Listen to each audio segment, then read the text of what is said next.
Bardstown, Kentucky. Hi.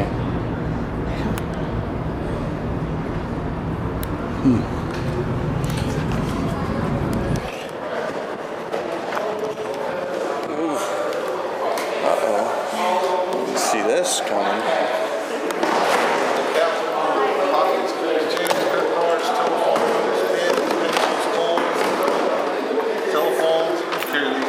Oh, thank you.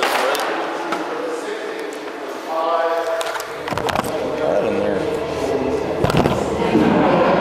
Right up there with the green light.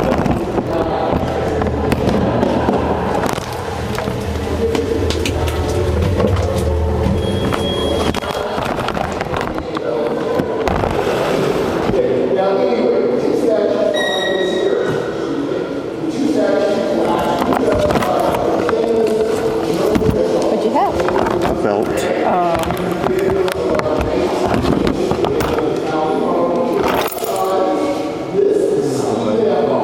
What's going on? Maybe.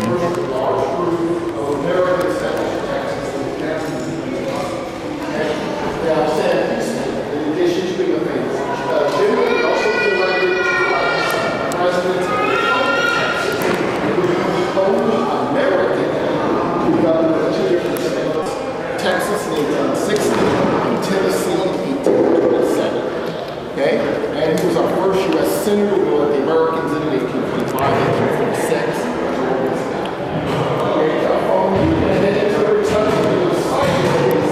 Then I'll show you this composite photograph in honor of the 52 or so African American legislators who served here in Texas just after the Civil War from 1868 till 1900. After 1900, we did not have another African American legislator in Texas until we got Barbara Jordan back in 1966. Very famous woman, especially in terms of American politics. I'll talk about her upstairs in a second. I always like to point this out, and I think it's a question a lot of people that we would have many African American legislators back in 1960.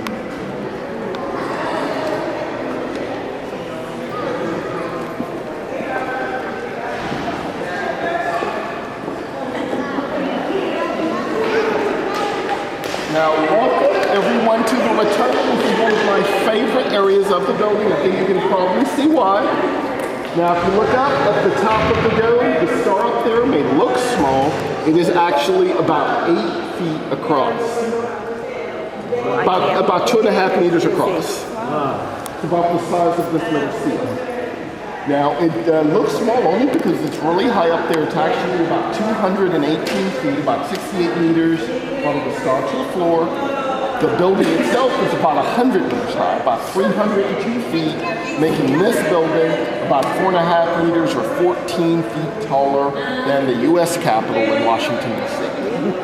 Everything is bigger in Texas, including our events. Okay, now before we move on, I want to show you something kind of neat. But I'll need a volunteer. It'll be fun. Yeah, all right, I'm on. There you go. That's start in the middle. And just sing the same name. Mark. What do you hear? I hear the echo. Oh, you hear it. They don't hear it. Yeah. It's kind of creepy, actually, because it's really loud for you. We don't hear it. Anyone else want to try it? It's creepy, isn't it? It's really loud.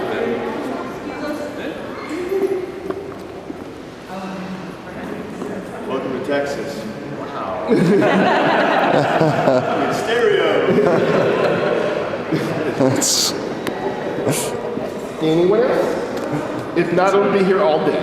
Yeah. It's open all day. Okay. I always put that out there. I think it's kind of fun.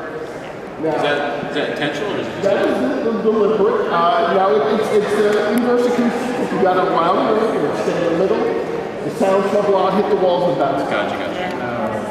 So, you know, little physics, little geometry. Now, on the floor, this is the great seal of our state. You may recognize several of the 6 smaller ones as they each represent one of the 6 countries that have controlled all part of Texas at some point over the past 500 years. We call them the 6 flags. They are chronologically the Spanish, the French, the Mexicans, the Republic of Texas in the middle, the United States, and there with George Washington on horseback as the Confederate sealed in the American Civil War. Okay?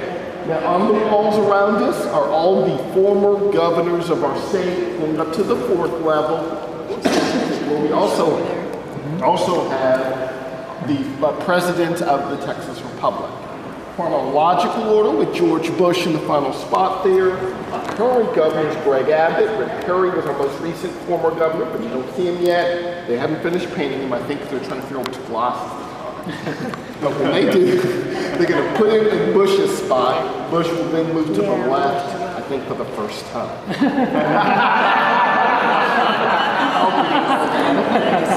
It won't see the You've been waiting for that. because the last one goes up. I even did it with him once. And they circle around like he said, no, it's the extreme right. I'm like, yes, sir. They all circle around on all 4 levels. Last time we moved them, about 14 years ago, took us a week. We'll see how long it takes this year. Okay. Now, are there any other questions about anything else in the Rotunda before we head upstairs to the chambers on the 2nd floor? No? Okay, excellent. Well, I'm going to take the stairs. You can follow me. We do have elevators for anyone who wishes.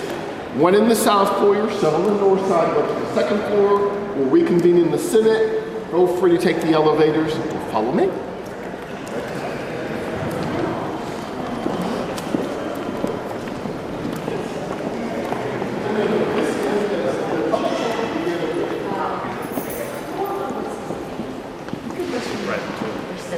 Huh? This is private tour. Oh. The public tour starts back. Oh, sorry. Wait, Yeah.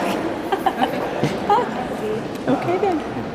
Who knew how he... Our Texas State Senate chamber, and it's a working room. It has been since the past 127 years. It was given a facelift back in 1995 when it brought all the historical content back, which if there was changes, for instance, there were ceiling fans in here for a good deal of time. There was an audiovisual booth up there on the 3rd floor, but ultimately, photographs were referenced from 1910, as you can see behind us here, kind of detailing where the furniture would go after the restoration. So lots of original furniture and even copies of the originals made by the A.H. Andrews Furniture Company out of Chicago. And one of the things you might notice when you walk into the room is the slant in the floor. Well, this was done on purpose to increase the acoustics in the chamber. And the carpeting, as you see below our feet, is an exact wool replica made of just like the original. And the color schemes in both chambers are forest green and burgundy. We'll see burgundy in the house. So the walnut desks, upgraded with phones over the years and a few electronics, not much because they actually vote with just doing a hand count. So the electronics are to notify the lieutenant governor that they want to speak on an issue. The flashing red light on the top right of the desk is if someone's trying to contact them at their desk. Seniority determines 2 things for senators and House members: who gets to choose their seat first, and also their office location.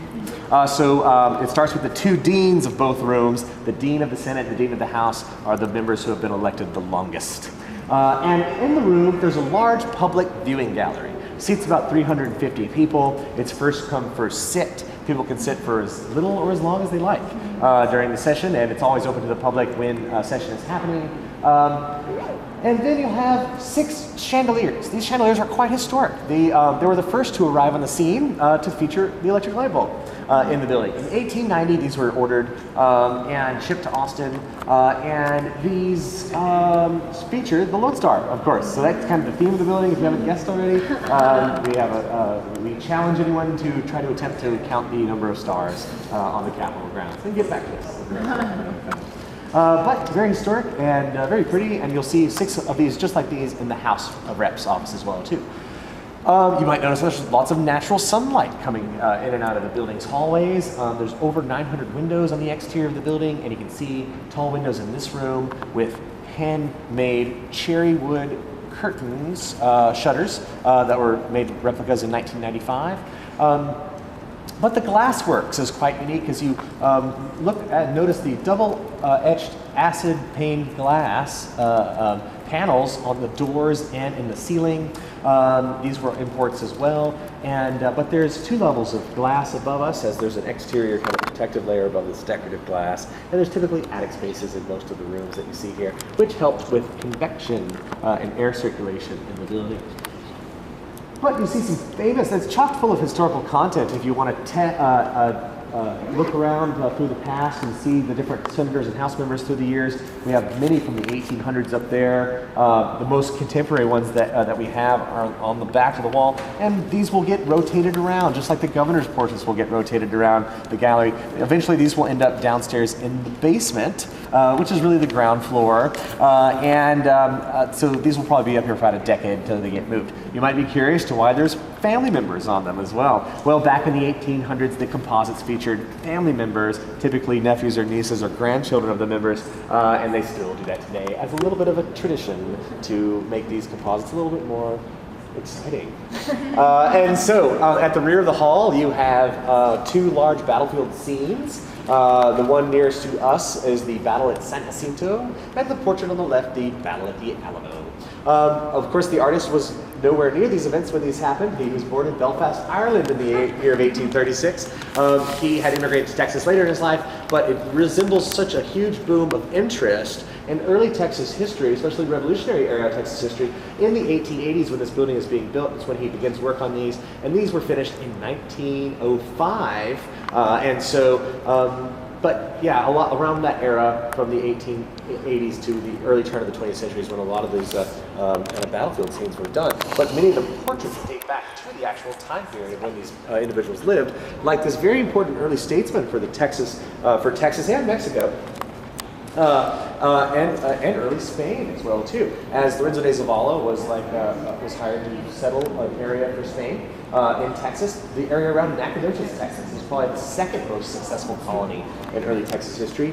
De Zavala was Mexico's ambassador to France. De Zavala was also a governor in the Yucatan as well, and De Zavala was on a committee that wrote the Mexican Constitution of 1824 and the Texas Republic Constitution of 1836. So after an 11-year revolution against the Kingdom of Spain, you can see many Texans were there helping shape the Mexican federal government of the early 1820s.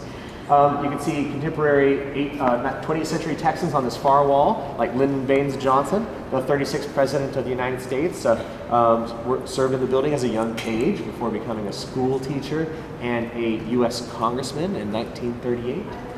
Barbara Jordan and Henry B. Gonzalez were two well-known senators in this room that went on to longer careers in Washington in the House and to be congressmen and women. Barbara Jordan is pictured there, elected to the Texas State Senate in 1967, and Henry B. Gonzalez is to the right of the camera, elected in 1957. If we go back in time a little bit more, I can see a portrait of Stephen Fuller Austin between the two lampposts. Kind of a spot of honor in the room, and Austin's portrait is given to that spot because of his early efforts in settling Texas and forming Texas's early representative government. And so there you can see Maribou Lamar. I spoke a little bit about the man standing quite dapperly with his hand at his waist there, and the Maribou Lamar portrait there representing the second president of Texas, of course the man responsible for the location of the current capital city, and also Texas's higher education system. He's been known as the father of Texas's higher education because of helping to establish the location and grants for University of Texas just 3 blocks north of here. Also, Lamar had a lot to do with the planning of the city. Him and Edmund Waller, the first mayor of Austin, helped plan the kind of grid and what they wanted out of the capital city, as they chose it to have a site to develop on. As much as Washington, D.C. was chosen to be the capital of a new nation, so was Austin as well. And so, let us head down to the House of Representatives chamber. This room's going to be open until 6, so after we finish in the House and when the tour ends, you can come back to the Senate and look around some more. We're going to pass by the governor's reception room to the left, but then again, I said I can't take you into it now, but once we finish, if you want to go in there, you can, just pointing out that. And the third floor above us, the Supreme Courts are going to kind of in the middle. So let's go down to the House, though. Watch your step as we go down these granite steps.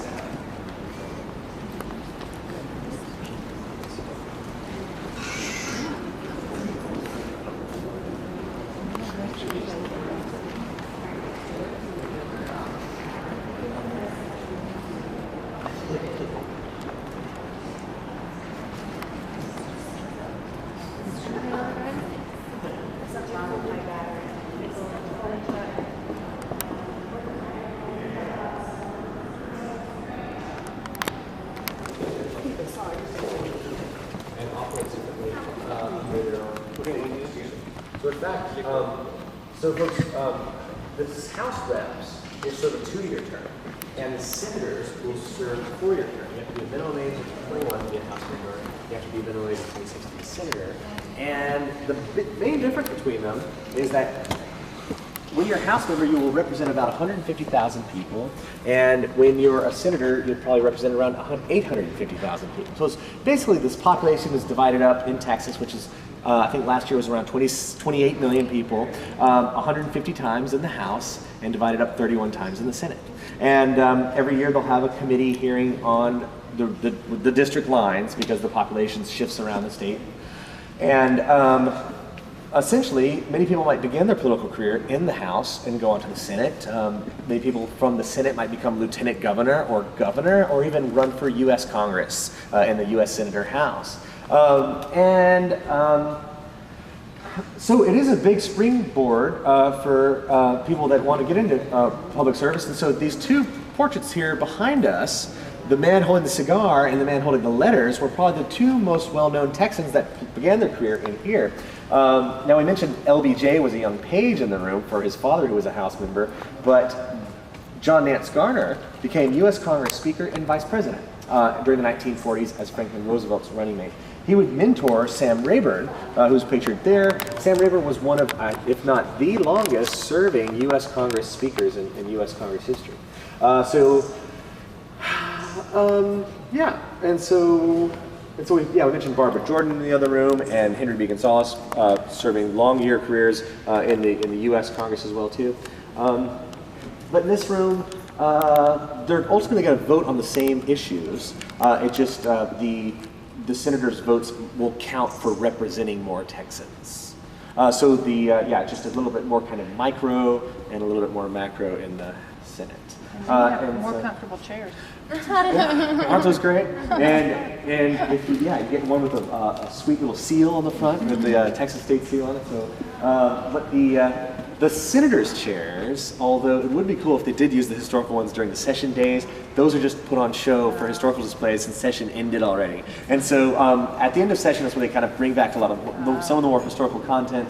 But they don't have 150 of the matching chairs here, so they because in 1925, sorry, the main key reason for that, in 1920 they added 25 more desks, and they probably might have changed the chairs at that time to incorporate more. And so the expansion of the House plagued a big kind of part of the building's spatial issues. And so that was one of the main reasons that 60 years after that, the underground extension was proposed, and in 1993 it was completed. So after we finish our tour, if you go down to level E1, you'll see where the committee hearing rooms are located. There's probably over 100 House members' offices underground. It's not just like a little sliver, it actually goes from the Supreme Court to the west, all the way to the Sam Houston Building and Archives Building to the east grounds. And so there's a massive network of underground offices, and that's also where you'll find our gift shop and cafeteria for later as well too. If you need to re-energize for a coffee before going outside to walk around the grounds, we have lovely grounds walk outside too. But this room, so we have a Speaker of the House and a Lieutenant Governor. They're the acting presidents of both rooms. And they're elected differently. The Speaker of the House is elected in the room on the first day. During the first opening 10 minutes of session, the Speaker of the House will be elected from the crop of House members from that year. And in the Senate, the Lieutenant Governor runs on an election, specifically to be Lieutenant Governor. And so if you're a SIPS, many senators might want to run for Lieutenant Governor, and so they have to run for a specific election to be Lieutenant Governor. And it's unique in Texas too that the governor and the lieutenant governor run on different elections, and we've had many from different political parties at the same time in the same office together. Some states they'll run as running mates, like the U.S. Vice President and President do, but in Texas and some other states, it just depends how they wrote their Constitution. Texas Constitution was originally written in 1845, so they had seen a good deal of states' governments before that. As I mentioned, Texas was the 28th state, so they're able to kind of streamline a lot of the things too. And this session revolves around its agricultural history, meeting in January, running for 140 straight days, and ending in the heat of summer, June 1st, and then special sessions can be called. Special sessions are a little bit more common nowadays than they used to be because the government is so much more complex and the population is so much more increased.